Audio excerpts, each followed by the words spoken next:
Hello दोस्तों, इस video की शुरुआत करने से पहले मैं आपसे एक बात जरूर कहूंगा कि आप एक पेन और पेपर लेकर जरूर बैठें, क्योंकि एक एस्पिरेंट अपने जीवन में क्या क्या मिस्टेक्स करता है जब वो कॉम्पिटिटिव एग्जाम्स की तैयारी करता है और किन चीज़ों का आपको ध्यान रखना है तैयारी करते समय पर, ताकि एक ही बार में सिलेक्शन हो और एक बिल्कुल जो स्ट्रिक्ट रूटीन हो उसको आपको कैसे प्रिपेयर करना है ये आपको पता चलने वाला है। तो फटाफट स्टॉप करें और एक पेन और पेपर उठा लें और इस वीडियो को लगातार एंड तक देखें, क्योंकि एंड में मैंने आपके लिए वो इंपॉर्टेंट पॉइंट रखा है जो आज के समय में पेरेंट्स सबसे ज़्यादा मिस कर रहे हैं। ओके, अब जैसा कि ये एक पिक्चर है, पहले आप इस पिक्चर को ध्यान से देखो।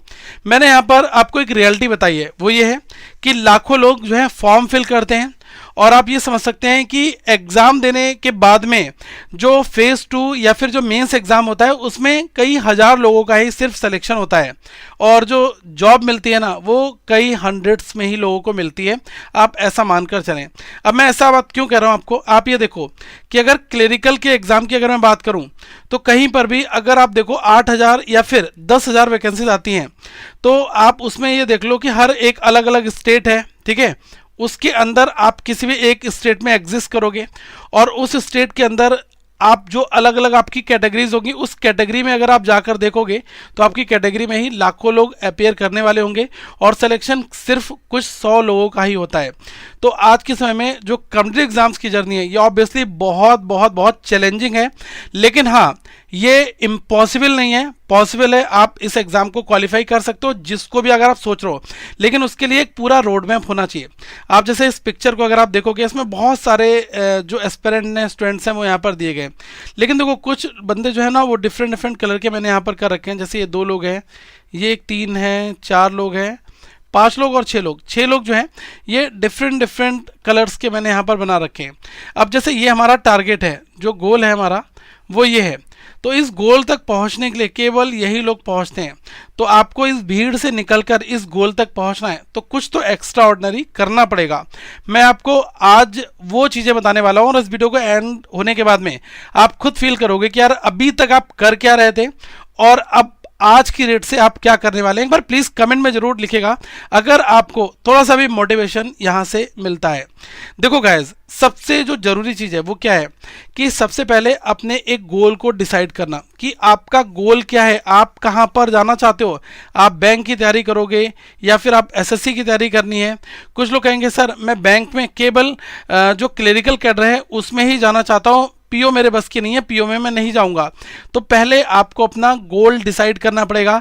ऐसा नहीं है कि आप एसएससी की ओर भी कर लो, आप स्टेट पीसीएस की तैयारी भी करते रहो, यूपीएससी की भी करते रहो और फिर आप जो सोचो कि यार मैं सबकी तैयारी करता रहूंगा, कोई ना कोई एक एग्जाम क्वालिफाई हो जाएगा। गाइज आजकल ये चीज नहीं है, क्योंकि अपने आप में हर एक छोटा भी एग्जाम है ना उसमें इतना ज़्यादा कंपटीशन आ गया है। तो इसी वजह से पहले आपको अपना एक गोल सेट करना पड़ेगा कि मुझे इस सेक्टर में जाना है और इसके लिए पूरा मुझे माहौल सेट करना है, ठीक है। तो जब आपका गोल डिसाइड हो जाएगा फिर बात आएगी प्लानिंग की। तो देखो प्लानिंग हो गया और एक्शन या फिर एग्जीक्यूशन, ये दोनों साइमल्टेनियसली आपके वर्क करेंगे, ठीक है। आप जो अपना छोटा प्लान बनाओगे आप उसको एग्जीक्यूट करोगे, फिर आप दोबारा प्लान बनाओगे, फिर आप उसको एग्जीक्यूट करोगे। अगर आप ये सोच लोगे कि यार एक बार पूरे साल का मैंने प्लान बना लिया और फिर मैं इसको करता रहूं, तो एक टाइम के बाद में थोड़ा सा लेजीनेस, थोड़ा सा नीरस भावना पैदा हो जाएगी, फिर आप वो चीज़ें नहीं कर पाओगे, ठीक है। तो गोल डिसाइड करना है पहले, फिर प्लानिंग और एग्जीक्यूशन, इन दोनों चीज़ों पर हमें फोकस करना है। देखो आप में से बहुत सारे ऐसे एस्पिरेंट होंगे जो ग्रेजुएट हो रहे हैं, बहुत ऐसी जॉब्स आती हैं जिसमें जो अपीयरिंग कैंडिडेट होते हैं फाइनल ईयर के वो भी अप्लाई कर देते हैं, ठीक है। तो आप जब फॉर्म निकलेगा तब मैं आपको इंटीमेट करूंगा, टिल देन आप लोग सब्सक्राइब कर लेना। इससे क्या होगा कि हर एक नोटिफिकेशन के बारे में आपको इन्फॉर्मेशन जो है वो हमारे चैनल पर मिलती रहेगी। ओके, एक चीज हाँ आपको जरूर बताऊंगा कि जो बिल्कुल बिगनर कैंडिडेट है उसको क्या करना है। गाइस देखो, आप पहले अगर किसी चीज को अंडरस्टैंड करते हो सिलेबस वगैरह को, तो आपको ये जरूर पता चलता है कि यार चलो मुझे थोड़ा सा सिलेबस का आइडिया लग गया है, अब चीजें पढ़ना स्टार्ट करो। तो वो एक क्रोनोलॉजिकल ऑर्डर में सिस्टमेटिक तरीके से वो पढ़ना भी आपको आना चाहिए, ठीक है। करंट अफेयर्स फंडा का जो मोबाइल एप्लीकेशन है इसमें हमने क्वांट रीजनिंग और जो करंट अफेयर्स हैं इनके आपको वीडियोस मिल जाएंगे। और करंट अफेयर्स की A to Z PDF, मतलब डे 1 से करंट अफेयर्स की PDF आप लोग थोड़ा थोड़ा पढ़ना स्टार्ट करोगे, क्योंकि करंट अफेयर्स इतना ज़्यादा गाइस वास्ट होता है कि आप लास्ट के मोमेंट पर ये नहीं कह सकते कि मुझे 6 मंथ का करंट अफेयर्स केवल 15 दिनों में ख़त्म करना है, क्योंकि ये मोस्ट स्कोरिंग सेक्शन भी होता है और यही एक ऐसा सेक्शन होता है करंट अफेयर्स जो आपको सिलेक्शन मिल जाता है। तो करंट अफेयर्स फंडा आपको एनुअल मेंबरशिप प्रोवाइड कराता है, जिसमें वो पूरे साल के करंट अफेयर्स आपको देता है बहुत ही रिजनेबल रेट में। तो आई थिंक अभी जो है वो केवल 299 में 365 डेज के लिए आपको मिल रहे हैं। तो आप देखोगे लेस देन 1 रुपये पड़ता है, एक दिन में 1 रुपये भी आपका इन्वेस्ट नहीं होगा और आप इस करंट अफेयर्स को ऑप्ट कर सकते हो। डिस्क्रिप्शन में मैं इसका लिंक दे दूंगा ताकि आप ऐप को डाउनलोड भी करोगे और ये जो करंट अफेयर्स है इसमें आप इनरोल भी करना, तब आप अपनी एक बहुत टारगेटेड वे में अपनी स्टडी में इस चीज़ को ऐड आपको करना चाहिए, ठीक है। और ये मैंने जैसा कि आपको बता रखा है कि वहाँ पर आपको रीजनिंग का कोर्स भी मिल जाएगा, DI भी मिल जाएगा। तो ये ऑप्शनल है, अगर आपको लेना है लो। आप इनकी क्वालिटी देख सकते हो, इसमें वीडियोस पड़ी हुई हैं, आप इनको देखो और फिर अपनी प्रिपरेशन को नेक्स्ट लेवल पर आप लेकर जाओ, ठीक है। अब गाइस जैसा कि देखो मैंने आपको बताया कि जो एग्जामिनेशन पैटर्न और सिलेबस है वो आपको सबसे पहले फेज में आइडेंटिफाई करना होता है। जब हम किसी भी चीज़ की प्रिपरेशन करने जाते हैं तो उसका जो सबसे पहला पड़ाव होता है वो होता है कि ये जो एग्ज़ाम है इसका पैटर्न क्या है, ठीक है। तभी मैं इसी पैटर्न पर अपनी प्रैक्टिस करूंगा, अपना रिवीजन करूंगा इसी नए पैटर्न के हिसाब से। और सिलेबस को आइडेंटिफाई करना आपको जरूरी आना भी चाहिए। तो आज के टाइम पर आपने देखा कि कोई भी बैंक एग्जाम हो, अगर उसका फेज 1 होता है प्रीलिम्स का एग्जाम, तो उसमें केवल 3 सेक्शंस पूछे जाते हैं। एक आपका इंग्लिश आता है और एक आपका आता है क्वांट एप्टीट्यूड और एक आपका आता है रीजनिंग, ठीक है। तो आप ये देखोगे इन दोनों सेक्शंस में 35 और 30 क्वेश्चंस मिलाकर 100 क्वेश्चंस आपके आते हैं, ठीक है। तो हम इतना जरूर मानकर चलें कि कोई भी आप प्रीलिम्स का एग्जाम दोगे उसमें ये 3 सेक्शन तो आपको मिलेंगे। तो पहले में ऐसा नहीं कि हमें बहुत टफ लेवल की प्रैक्टिस स्टार्ट कर देनी है, हमें बिल्कुल इजी लेवल को टच करते हुए आगे इंक्रीज करना है, ठीक है। हम अपना लेवल स्टेप बाय स्टेप बढ़ाएंगे। पहले हमने जैसा कि पैटर्न को आइडेंटिफाई किया, फिर हमने सिलेबस को समझा और उसी सिलेबस को हमने उठाकर जो पैटर्न दे रखा है उसी पैटर्न पर हमने प्रैक्टिस करनी स्टार्ट कर दी। अब देखो जैसे मैं बता रहा हूँ से क्वांट है, आपको पता लगा कि यार एग्जामिनेशन का पैटर्न क्या रहता है कि क्वांट सेक्शन में 10 क्वेश्चन सिंप्लीफिकेशन के आते हैं। तो जो सिलेबस दे रखा है उसमें सिंप्लीफिकेशन पर हम ज़्यादा फोकस करेंगे क्योंकि 10 मार्क्स यहाँ से मिलेंगे।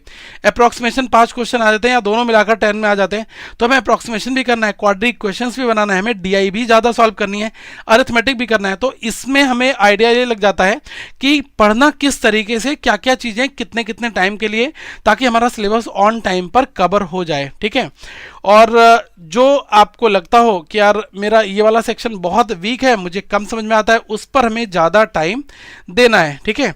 तो हमेशा किसी भी एग्जाम को तैयार करने से पहले उसका पैटर्न, सिलेबस, उसकी आपको प्रिपरेशन करनी जरूरी होती है, ठीक है। अब नेक्स्ट लेवल पर आप आ जाओ, वो है आपका अगला फेज जो है वो है स्टडी प्लान, ठीक है। देखो गाइस, विदाउट एनी प्लानिंग कोई भी अगर आप काम कर रहे हो तो जो आपकी मंजिल है ना, या तो वो बहुत देर से मिलेगी या तो वो मंजिल नहीं मिलेगी, दोनों चीज़ें हो सकती हैं। लेकिन अगर आप एक स्टडी रूटीन अपना बना रहे हो तो ये श्योर है कि थोड़ा सा देर से जरूर मिलेगा लेकिन 100% आपको मिलेगा, ठीक है। ये चीज़ का आपको ध्यान रखना है, क्योंकि जहाँ पर स्टडी प्लान रहता है वहाँ पर हम अपनी सेल्फ मॉनिटरिंग भी कर लेते हैं और ये भी देखते हैं कि क्या हम स्टडी प्लान को फॉलो कर रहे हैं या नहीं कर रहे हैं, ठीक है। तो हमें अपना खुद का जो सेल्फ असेसमेंट है वो भी पता चल जाता है, तो इससे सिलेक्शन लेने में आसानी होती है। क्योंकि अगर स्टार्टिंग के 3 महीने आपने स्टडी प्लान को फॉलो नहीं किया तो आप 3 महीने बाद अपने आप को देखो कि यार ये क्या हो गया, मैंने फॉलो क्यों नहीं किया। फिर जो अगले 3 मंथ्स होंगे उसमें अगर आप उसको फॉलो करोगे तो दोनों में अगर आप कंपेयर करोगे तो आपको बेस्ट रिजल्ट देखने को मिलेंगे, ठीक है। तो हमेशा अपना खुद का एक स्टडी प्लान आप क्रिएट करो जो आपको सूट करता हो और उसी स्केड्यूल के हिसाब से अपने स्टडी हैबिट्स को है वो आप उस पर लेकर आओ, ठीक है। और ये जरूर आप ध्यान रखना कि अपना टाइम जो है ना एफिशिएंटली डिवाइड कर देना हर एक अलग अलग सेक्शन टॉपिक्स के ऊपर। क्यों? क्योंकि बहुत सारे लोग क्या करते हैं कि अगर वो पढ़ेंगे तो यार उनका क्वांट बहुत अच्छा तो क्वांट ही पढ़ते रहेंगे, रीजनिंग पढ़ेंगे तो रीजनिंग ही पढ़ते रहेंगे, ठीक है। बहुत कम ऐसे बंदे होते हैं जो जीए वगैरह को पढ़ना स्टार्ट करते हैं। लेकिन हाँ, ये आप ध्यान रखो कि जो सेक्शन आपका वीक है उसमें थोड़ा ज़्यादा टाइम दो, ठीक है। और जो आपको बहुत अच्छा लगता हो, बहुत आराम से बन जाता हो, तो ऐसा है कि उसमें पीएचडी तो करनी नहीं, एग्जाम क्वालिफाई करना है, तो बस उसके प्रैक्टिस सेट लगाओ और अपना काम आगे बढ़ाते रहो, ठीक है। ये चीज़ का आपको ध्यान रखना है। बस ये ना हो जाए कि पूरे दिन रीजनिंग या पूरे दिन जीए पूरे दिन इंग्लिश, इन्हीं सब में आप फंसे हो और बाकी सब्जेक्ट्स में आपकी कट ऑफ भी क्लियर नहीं हो रही है। क्योंकि ये चीज़ आपको ध्यान रखना है, चाहे आपका क्वांट हो, चाहे आपका रीजनिंग हो, चाहे आपका इंग्लिश हो, इन तीनों सेक्शंस की अपनी अलग अलग कट ऑफ होती है और तीनों को आपको क्वालिफाई करना पड़ता है। ठीक है, बहुत सारे एग्जाम्स में कई जगह पर कट ऑफ नहीं होती है, कई जगह पर कट ऑफ यहाँ पर होती है। ठीक है, ये ध्यान रखना है, क्योंकि हम जो टारगेट कर रहे हैं ना, वो हर एक एग्जाम को टारगेट करते हुए की बात कर रहे हैं, चाहे वो आपका एसबीआई का एग्जाम हो, चाहे वो आपका आरबीआई का एग्जाम हो, चाहे वो रीजनल रूरल बैंक के आरआरबी पीओ और आरआरबी क्लेरिकल। इसमें एग्जैक्टली पीओ का नाम होता है ऑफिसर स्केल 1 और क्लेरिकल का नाम होता है ऑफिस असिस्टेंट। ठीक है, तो ज़्यादा कंफ्यूज यहाँ पर मत होना। या इसके बाद चाहे बात हो आईबीपीएस की, और आईबीपीएस में आपका पीओ हो गया, आपका क्लेरिकल हो गया, आपका एसओ हो गया। तो इन सारे एग्जामिनेशंस में थोड़ी बहुत चीज़ें ऊपर नीचे होती हैं, लेकिन हाँ ये जरूर है कि जो टॉपिक पूछे जाएंगे वो ऑलमोस्ट जो है डिफ़िकल्टी लेवल थोड़ा सा ऊपर नीचे किसी में कर जाएगा, बट हाँ टॉपिक वही आपको पढ़ने हैं। सिलेबस जो है मुझे लग रहा है कि 90% जो है वो यूनिवर्सल सिलेबस होता है बैंकिंग एग्जाम्स की, अगर मैं बात कर रहा हूँ। ठीक है, एक चीज़ और जो सबसे बड़ी है, जब हम अपनी थोड़ा सा नेक्स्ट लेवल को इंक्रीज करते हुए आगे जब हम बढ़ते हैं, हमने सिलेबस को आइडेंटिफाई किया, ठीक है, उसके बाद हमने स्टडी प्लान अपना बनाया, फिर बात आ जाती है मॉक टेस्ट को, क्योंकि मॉक टेस्ट जो है वो आपकी स्पीड को इंक्रीज कराते हैं। देखो गाइस, अगर आपके पास में ज्ञान का भंडार है, ठीक है, तो आपको अब बारी आ जाएगी यूटिलाइज करने की कि इसमें हमें क्या क्या चीज़ें आती हैं, क्या क्या चीज़ें हमें नहीं आती, कौन कौन सी चीज़ों को हम टाइमली सॉल्व कर पा रहे हैं। उनके लिए आपके पास मॉक टेस्ट होना जरूरी है। ठीक है, तो करंट अफेयर्स फंडा पर आपको मॉक भी मिल जाएगा। अगर आप बिल्कुल बिगनर हैं, आपने कोई मॉक टेस्ट सॉल्व नहीं किया है, तो आप करंट अफेयर्स फंडा पर जाएं और वहाँ पर आपको मॉक मिल जाएगा। आप एक मॉक लेकर सारे एग्जाम्स की प्रिपरेशन आप स्टार्ट कर सकते हैं। ठीक है, तो लिंक जो है वो डिस्क्रिप्शन में दे दूंगा। बाकी आप ऐप को डाउनलोड करोगे तो आप स्टोर में जाओगे, वहाँ पर आपको सारे कोर्सेज एक एक करके दिखाई दे जाएंगे। ठीक है, और जब हम मॉक बनाएंगे ना, तो साथ में हम लोग प्रीवियस ईयर पेपर को भी ध्यान में रखेंगे, क्योंकि हम ये जरूर देखेंगे कि लास्ट ईयर जो एग्ज़ाम हुआ था वो कितना डिफ़िकल्ट था या फिर कितना ईजी था। देखो गाइस, ये आप मानकर चलो कि डिफ़िकल्ट एग्ज़ाम होना या एग्ज़ाम इजी होना, हम ये नहीं कह सकते कि इस बार डिफ़िकल्ट, पिछली बार डिफ़िकल्ट था तो इस बार भी डिफ़िकल्ट आएगा, पिछली बार इजी था तो इस बार भी इजी आएगा। हम केवल इतना ही कह सकते हैं कि अगर बहुत डिफ़िकल्ट पेपर आ जाता है तो वहाँ पर हमारी परफॉर्मेंस कैसी होगी। अगर पेपर बहुत ईजी आ गया तो क्या हम उस ईजी पेपर को भी सॉल्व कर पा रहे हैं टाइम के अंदर, ये ज़्यादा इंपॉर्टेंट है। इसलिए एक एस्पिरेंट के माइंड में ये दोनों चीज़ें घूमनी चाहिए कि मुझे डिफ़िकल्ट पेपर भी सॉल्व करना आना चाहिए, इजी तो हमें आना ही चाहिए। ठीक है, अगर मोस्ट डिफिकल्ट पेपर आ गया तो क्या वहाँ पर हम अपनी जो है साख बचा पाएंगे, क्या हम कुछ क्वेश्चंस को सॉल्व कर पाएंगे जिससे हमें आगे मेंस में या इंटरव्यूज में हमें मौका मिल जाए। तो उनके लिए आपके पास मॉक बहुत बहुत ज़रूरी होते हैं। अगर आपको कल को कोई बोल रहा है कि यार मैंने तो एग्जामिनेशन बिगर मॉक दिए ही सॉल्व कर लिए, तो मुझे लग रहा है कि वो आपको बेवकूफ़ बना रहा है, क्योंकि गाइस स्पीड इंक्रीज नहीं होगी, कितने भी कंसेप्ट सीख लो, अगर टाइमली सॉल्व करना नहीं आता है तो आजकल आप एग्जाम को नहीं सॉल्व कर पाओगे। क्योंकि एग्जाम जो है वो T20 लेवल के फॉर्मेट में है कि आपके स्किल्स बहुत हैं, लेकिन उन स्किल्स की प्रैक्टिस करोगे तभी तो आप वहाँ पर परफॉर्म कर पाओगे। तो इस चीज़ का आपको ध्यान रखना है। तो ये जैसे मैंने यहाँ पर मेंशन कर रखा है ना, this will help you to get comfortable with the exam format and improve your speed and accuracy. अब देखो एक चीज़ और है, बहुत ज़रूरी चीज़ मैं आपको बता रहा हूँ। कई बार क्या होता है, लोग क्या करते हैं कि सर मॉक देंगे लेकिन वो लास्ट में जाकर देते हैं। ठीक है, और वो किसी भी एक तरीके से ना, जब वो मॉक को बनाते हैं तो वो किसी भी टाइम पर शुरू हो जाते हैं, खाना खाते हुए एक क्लिक कर दिया, थोड़ा सा बाहर चले गए, ये नहीं गाइस। ठीक है, आप ये मान कर चलो कि मुझे मॉर्निंग में 10 बजे बैठना है, तो मुझे हर दिन 10 बजे अपना एग्जाम देने स्टार्ट कर देना है। ठीक है, आने वाले टाइम पर जब आपका एडमिट कार्ड जारी हो जाए, ठीक है, तो एडमिट कार्ड में अगर आपकी टाइमिंग लिखी है 2:30 की, कि 2:30 पर आपका एग्जाम स्टार्ट होगा, तो अब आप लास्ट के डेज में 2:30 पर ही अपना एग्जाम डेली दो और प्रॉपर एक टेबल लगाओ और वहाँ पर एक चेयर डालो और तब आप एग्जाम देना स्टार्ट करो। क्योंकि इससे क्या है कि पूरा आपका जो सिटिंग पोस्चर है वो एग्जाम के हिसाब से बनेगा और ये आपको ज़्यादा लंबा लेकर जाएगा। ठीक है, नेक्स्ट आ जाओ, जो एक्यूरेसी स्पीड मैंने आपको बता दिया। जब आप मॉक बनाओगे तो गलतियां भी होंगी, स्पीड भी आपकी कम ज़्यादा होगी। कई बार कुछ ऐसे क्वेश्चंस आएंगे जो इजी होंगे, जल्दी बन जाएंगे, बहुत टफ होंगे जो काफ़ी टाइम लगाएंगे। इन चीज़ों को बैलेंस करने के लिए आपको ध्यान रखना पड़ेगा कि हम हर एक चीज़ अच्छी तरीके से करें। और देखो, कभी भी कोई भी एग्ज़ाम आप ये मिथ माइंड से निकाल देना कि मैं तुक्के या गैस मार दूंगा तो मेरा पेपर क्वालिफाई हो जाएगा, गैस नहीं होगा। अगर आप 100 क्वेश्चन बनाकर आ रहे हो, ठीक है, तो 100 में से जो आपको अगर 85 to 90 अगर आते हैं तभी आपका एग्ज़ाम क्वालिफाई होगा। अगर आप सोचो सर मुझे 50 तो बिल्कुल ठीक आते हैं, 40 में मैंने गैस मार दिया तो मेरा पेपर क्वालिफाई जाएगा, ऐसा नहीं होगा, ठीक है। तो हमें ध्यान रखना है कि एग्जाम को देना है और प्लस साथ में जो अपनी एक्यूरेसी और अपनी स्पीड, इन दोनों को भी फोकस करके रखना है। और ये दोनों चीज़ कहाँ से आएंगी? Work on improving your speed by solving more questions, ठीक है। जितने ज़्यादा क्वेश्चन सॉल्व करोगे उतनी ज़्यादा आपकी स्पीड बढ़ेगी और आपकी एक्यूरेसी बनेगी। क्यों? क्योंकि आप जो है अलग अलग डायनेमिक कंटेंट को टच कर रहे हो, ठीक है, आप वेराइटीज़ को सॉल्व कर रहे हो। एक टॉपिक है और इस टॉपिक के अगर 15 वैरायटी के क्वेश्चंस हैं, तो अगर आपने हर एक वैरायटी के क्वेश्चंस को सॉल्व कर लिया तो इसका मतलब आपका टॉपिक क्लियर हो गया, ठीक है। ऊपर ऊपर से ट्रेवल नहीं करना है, हमें टॉपिक के अंदर घुसना है और पूरे टॉपिक को अच्छे समझना है, ताकि अगर एग्जामिनर कोई भी घुमा फिरा कर क्वेश्चन पूछेगा तो गाइस हम वहाँ पर सॉल्व कर लेंगे, ठीक है। तो यही चीज़ें हैं कि आपकी जो स्किल्स हैं उनको इम्प्रूव करेंगे और जो आप सिली मिस्टेक्स करोगे उनको ये अवॉइड करेंगी अगर आप अपनी होम प्रैक्टिस घर पर ज़्यादा से ज़्यादा करोगे, ठीक है। ये जैसा कि मैंने आपको स्टार्टिंग में बताया कि जनरल अवेयरनेस मोस्ट की फैक्टर होता है किसी भी एग्जामिनेशंस का। अगर आप ये सोचो कि यार मैं जीए को तो साइडलाइन कर दूंगा, एग्जाम के टाइम पर पढ़ लूंगा, तो गाइस ऐसा नहीं है। आप अपना प्लान बनाओ और जो अपडेटेड करंट अफेयर्स है, national international event, banking, finance जो है, इन सबको आप अच्छे से करो, ठीक है। और वैसे करंट अफेयर्स फंडा पर आपको डेली करंट अफेयर्स मिल जाएगा पीडीएफ फॉर्मेट में। ये पीडीएफ को प्रिंट आउट भी निकाल सकते हो, वीकली आपको मिल जाएगा पीडीएफ फॉर्मेट में, मंथली भी मिल जाएगा। और जो बैंकिंग इकोनॉमी बेस्ड आपकी जो मंथली पीडीएफ है वो भी आपको मिलेगा और बिल्कुल कंटेंट अप टू डेटेड रहता है। 2022, 2021, 2023 के सभी करंट अफेयर्स मिलेंगे। अब जैसे कोई पर्सन है जो गैस मार्च में इस सब्सक्रिप्शन को अगर लेता है तो मार्च 23 से लेकर उसकी जो वैलिडिटी है वो गैस होगी मार्च 2024 तक। तो इस बीच में जितने भी एग्जाम्स आएंगे सारे के सारे कवर होंगे इस 1 ईयर मेंबरशिप के अंदर। इसमें डेली जो पीडीएफ फाइल्स हैं वो अपडेट होती हैं और पीडीएफ को आप प्रिंट आउट निकाल सकते हो, लैपटॉप डेस्कटॉप पर भी आप इन फाइल्स को व्यू कर सकते हो, ठीक है। तो ये आप इस तरीके समझ सकते हैं। और हाँ, रेगुलर रिवीजन, देखो गाइस आप कहोगे सर आपने इतना कुछ बता दिया, अब आप रेगुलर रिवीजन को भी बोलो। रेगुलर रिवीजन क्या करनी है? 6 बजे से लेकर सुबह के 8 बजे तक जो 2 घंटे मिलते हैं ना, आप ये देखो ना कि कल की डेज में क्या क्या पढ़ा था, इंपॉर्टेंट की पॉइंट्स बनाओ और उनको आप रिवाइज कर दो। ये क्या करेगा ना, आपका कॉन्फिडेंस कभी लूज नहीं होने देगा। क्यों? क्योंकि जब आप एक टाइम के बाद में क्वेश्चंस को सॉल्व करोगे तो आपको खुद पता चलेगा कि यार मुझे तो आता है क्योंकि मैंने रिवाइज कर रखा है। अगर आप रिवीजन ही नहीं करोगे, पढ़ते जाओगे, तो वो एक जैसे ये डब्बा है तो यहाँ से चीज़ें डाली, ठीक है, यहाँ पर इकट्ठी होती जा रही है, ठीक है, तो सारी चीज़ें रिकॉल नहीं होगी। लेकिन अगर आप डेली ओपन करके देख लो इसमें क्या है, इसमें क्या है, इसमें क्या है, ठीक है, रिकॉल करके, तो वो कहीं ना कहीं पर लॉन्ग ड्यूरेबल रहती हैं, सस्टेन लंबे टाइम के लिए करती हैं, ठीक है। इस चीज़ का आपको ध्यान रखना है।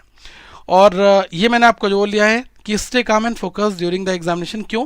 क्योंकि बहुत सारे लोग जब एग्जाम बिल्कुल पास आ जाता है ना तो काफ़ी नर्वस हो जाते हैं और वो पढ़ाई अपनी छोड़ देते हैं या फिर नहीं कर पाते, ठीक है।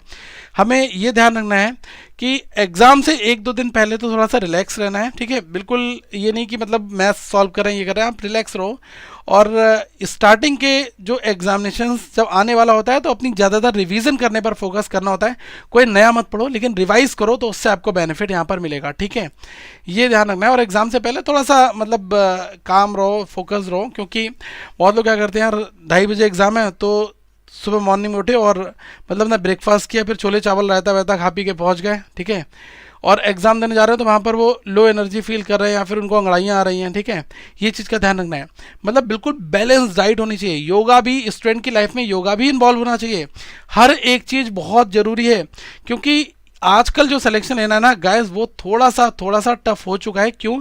क्योंकि लोग बहुत ज़्यादा टेक्निकल लेवल पर चीज़ों को सॉल्व कर रहे हैं और बीटेक या फिर हम ये कह सकते हैं जो टेक्निकल डिग्री वाले बंदे हैं, अगर वो आ गए हैं ना तो वो चीज़ों को बहुत ही कम टाइम में अपना मतलब एक अलग लेवल पर ले जाकर सॉल्व कर ले रहे हैं। तो आपको ध्यान रखना है कि अगर उनसे आपको कंप्लीट करना है तो बहुत एनर्जेटिक मूड में आपको रहना पड़ेगा, ठीक है। तो yoga is a part of your life, इसको आपको इंप्लीमेंट करना पड़ेगा, ठीक है। अब हाँ, एग्जाम से पहले आपको ये करना है कि जब क्वेश्चन आएगा तो आपको बहुत ही ध्यान से बिल्कुल क्वेश्चन को ध्यान से पढ़ना है, बिल्कुल केयरफुली, ठीक है। अपने टाइम को इफेक्टिवली वहाँ पर मैनेज करना है और attempt the questions you are confident about about the first, ठीक है। पहले उन क्वेश्चंस को अटेम्प्ट करो जिसमें आप बहुत ज़्यादा कॉन्फिडेंट फील कर रहे हो, ठीक है। तो इस वीडियो में जो चीज़ें मैंने आपको बताई हैं वो बिल्कुल अपने अंदर एकदम गांठ बांध लेनी है, ठीक है। वैसे आपका अभी तक का रूटीन क्या चल रहा है एक बार कमेंट सेक्शन में मुझे बता दो, ताकि अगर कुछ इंप्रूव करने वाला होगा तो मैं वहां पर बता दूंगा, ठीक है। और जो करंट अफेयर्स फंडा का ऐप है आप इसको इंस्टॉल कर लेना, डिस्क्रिप्शन में आपको लिंक दे मिल जाएगा वहाँ पर। और जो ये डेटा इंटरप्रिटेशन है ये भी 299 में है, और कंप्लीट रीजनिंग है ये भी 299 में है, जिसमें आपको बिल्कुल 0 to एडवांस लेवल का पढ़ाया जाएगा, और प्री प्लस मेंस का है ये। और करंट अफेयर्स जो है ये तो गाइस बिल्कुल रामबाण है आपके एग्जाम्स के लिए, क्योंकि हमने बहुत डिटेल्ड एनालिसिस दे रखा है करंट अफेयर्स का। क्योंकि कोई भी एमसीक्यू पीडीएफ जो है वो डायरेक्टली ओनली एमसीक्यू नहीं होती है, हर एक एमसीक्यू का डिटेल्ड वर्जन वहाँ पर अपलोडेड होता है, तो आप डिटेल भी पढ़ोगे एमसीक्यू को भी जानोगे, ठीक है। और जिनका एलआईसी का एग्जाम है वो इस एलआईसी इंश्योरेंस के कोर्स में एनरोल कर सकते हैं, यहाँ पर आपको काफी कुछ मिल जाएगा, ठीक है। आगे हम लोग फिर मिलेंगे। प्लीज गाइस इस वीडियो को शेयर जरूर करेगा, और जो कमेंट में लिंक दिए गए आप इनको विजिट करें, ऐप को डाउनलोड जरूर कर लें और अपने सवाल पूछें। Thank you so much, have a good day to all of you once again, we will meet in next video.